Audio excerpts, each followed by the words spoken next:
Hi, everybody. I'm Margot Sagel from Watchung Booksellers, and I'm really pleased to welcome you this afternoon with our conversation with the authors. We're really pleased to welcome Laura Brown and Elly Kramer, who are the authors of the Trillium Sisters series. Their third book just came out, and we have the pleasure of Laura joining us at the bookstore on Sunday. Elly unfortunately can't come, but we have them both here for a conversation today and to tell us about their book. But first, let me introduce them. So Laura is currently the curriculum director at Warner Media Preschool Cartoonito, and she's an educational psychologist, and she served as content expert or curriculum director on over 50 children's television series at Nick Jr., Disney Junior, Netflix, DreamWorks Animation Television, and Spin Master Entertainment, and many others worldwide. And Elly is a senior creative executive with over 19 years of experience leading the development of innovative content. And she's currently head of animation for Imagine Entertainment's Kids and Family Division. And previously, she was VP of Production and Development with Nickelodeon. So you bring incredible experience, and how do you have the time? But thank you so much for writing this book. I love these early chapter books for kids, and this one has a whole wonderful element of magic and nature. And so tell us how you guys came together and how you came to develop this series. Thank you for having us, first of all, and I'm so sorry to be missing you in person, but I am sending you lots of virtual Trillium love, as we like to say. So you're in good hands on Sunday. Laura, do you want to start, or would you like me to start? Tell the story about how we started writing together, and then I'll go into So we like to say, like all good stories, this one started in the ladies' room, this one in Toronto, Canada. Laura and I were working on a TV show together. I was the executive and Laura was helping us with the curriculum.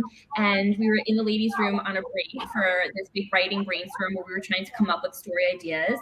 And we both started talking about how we always wanted to write. And we always say it was kind of like a first date. I think we were like, would you like to write with me? And she said yes, and I said yes, and that's how this relationship was born. But we started writing scripts together for this particular series.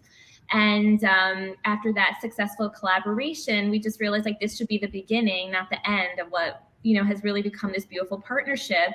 And so right after we finished writing for that show, we just started brainstorming ideas together, and that's how the Trillium Sisters were born. Yep, that is right. That was the beginning of our partnership. I was, so we were talking about what we might want to write about.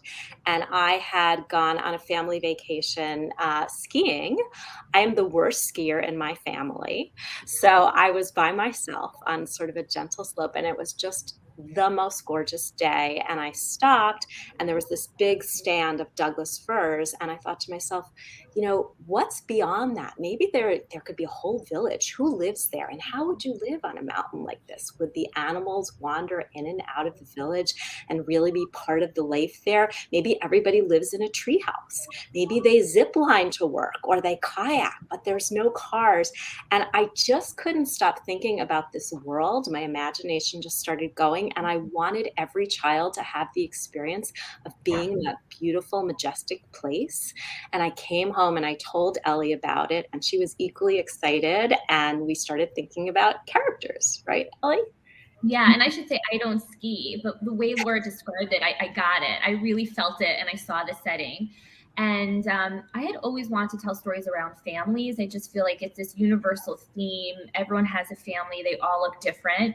And the idea of telling a story around sisters just really resonated with me. I have a sister, and it's like the best of times and the worst of times, and you have a secret language and your own games. And I love my brother, David. I love you very much. But there was this idea of writing a story around a family that just, spoke to me, and Laura was on board with that as well. So we had the setting and we had the characters.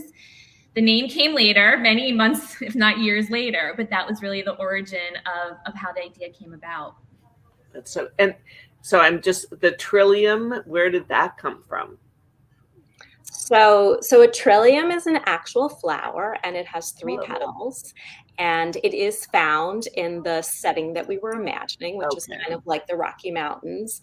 When we go and we talk to kids in schools, we like to tell the story of how many names there were before there was Trillium Sisters, and I will just suffice it to say that there were many, many names, but when we finally landed on Trillium, which represents 3, and we have the triplets, and it was found in the environment, it felt perfect.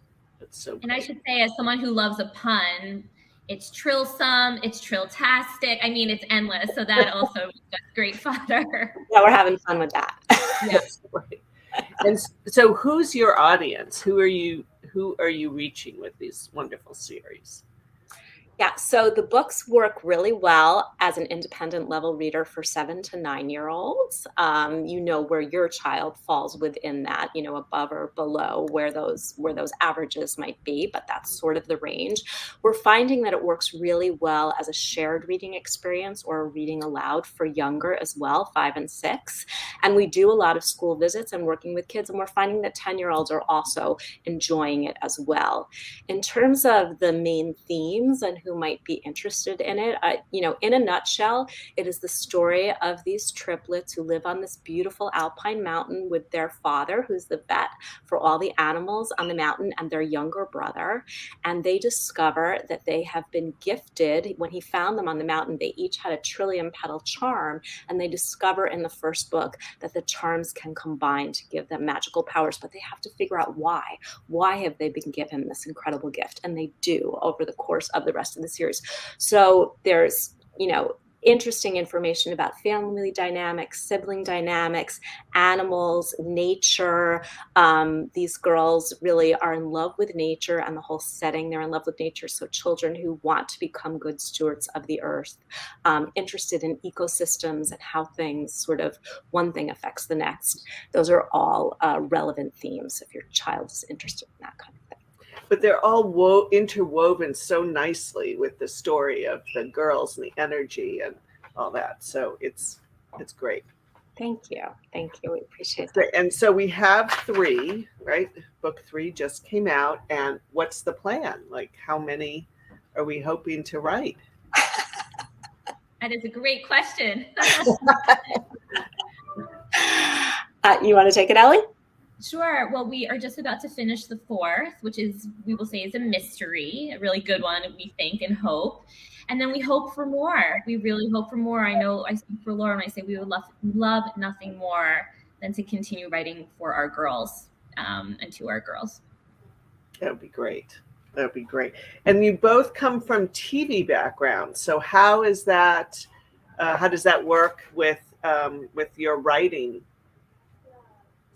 It's very different, I will say, and it's been incredible. It's just how lucky we are to get to do something like this, and I'll say for myself, to learn as well. I mean, it's fascinating. I mean, I will say the similarities, I think, are you need strong characters and you need, you know, an expansive world and the setting. And for me, that feels, you know, relevant to both the TV and the book space.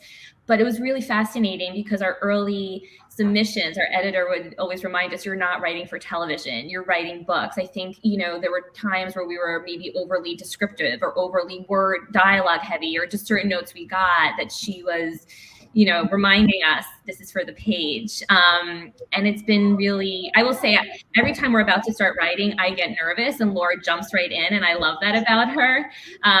So I've also learned a tremendous amount just writing and working with Laura. And my grammar is horrible. Maybe I shouldn't admit that as an author, but Laura has been really helpful with that too. She says I like a semicolon too much, and I think but Laura, do you want to talk a little bit about it too? Yeah, I mean, I think that one of the things that has helped us from television is it's a very collaborative writing environment in television, at least the television that we've experienced. So, you know, there's often a writer's room, and there's multiple writers and other disciplines sitting together and coming up with certain aspects character and setting and story is a collaborative brainstorming kind of process.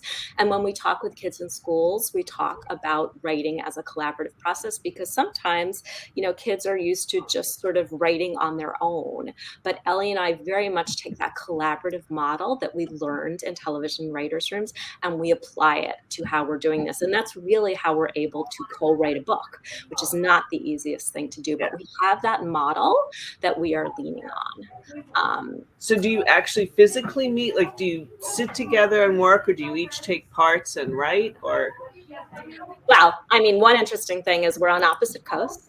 So Ellie's out there in LA and I'm here on the East Coast. So we're definitely not physically in a room together. But what we tend to do is we brainstorm ideas together. We both like to work from a very strong outline. Not everybody does, but we like an outline where we sort of have, the story may change, but we've parsed out how it's going to work. We work from that outline, and then one person takes responsibility for the writing and the other person acts as editor throughout a book. So for the 4 books, I've written 2 and Ellie's written 2, and the other person has acted as editor, but it's after we've brainstormed. So we really do have a very good idea of where the story itself is going. It's very exciting and a great model for your readers who love to, I find the kids who like to read also like to write a little. So it's nice to have that. Yeah, we have a lot of fun sitting with kids and we have these collaborative exercises. And it's fun, and I think the kids get a lot out of it. Yeah. Well, we're so excited about introducing the series to our readers here at the bookstore at Watchung Booksellers, and hopefully people will join us to meet you, Laura, on Sunday, March 20th at 2 p.m. Yes. We're going to be in the cafe room, so there'll be plenty of space for people to feel comfortable as we enter the new world of in-person author signings again. And Ellie, we look forward to having you. Hopefully you can come out for the 4th book, and we can I would love that. Thank you. We can have another celebration. But thank you, everyone. Thanks for joining us. And thank you, Laura and Ellie. And we look forward to seeing you on Sunday, Laura. Thanks. Thanks so much. I'm really excited to meet everyone, and thank you for having us.